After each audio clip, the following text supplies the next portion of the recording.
ECM multi-speed blower motors in HVAC systems can be tricky, but knowing how to spot the difference between an electronically commutated motor and a permanent split capacitor motor saves you from wasting time and money on the wrong parts or fixes.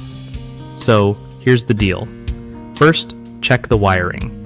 If you see both high voltage and low voltage wires, you're probably looking at an ECM motor because those low voltage wires help control the speed electronically.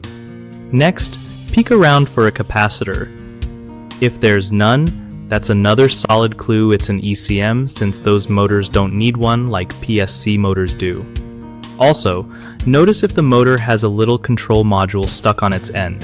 That's a dead giveaway for an ECM. PSC motors usually have just the high voltage wires and a capacitor connected directly to the motor. Another quick tip, listen to the motor when it runs.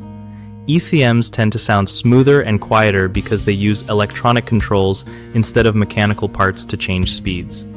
When you're ordering replacement parts or troubleshooting, get this right, or you might end up with parts that don't fit or fix the problem. If you're still unsure, check the model number online or in the manual. Manufacturers often specify the motor type there. One of the biggest mistakes people make with ECM multi-speed blower motors is confusing them with PSC motors, which leads to ordering the wrong replacement parts. Fix this by always checking wiring and capacitor presence first. Another issue is thinking all motors need capacitors. Remember, ECM motors run without them, so don't waste money on one if it's not needed. Lastly, ignoring the control module on ECM motors can cause you to miss important diagnostics or adjustments, so always inspect for that little box on the motor's end before troubleshooting. BigHomeProjects.com helps homeowners connect with trustworthy local contractors who know their stuff when it comes to HVAC and blower motor repairs.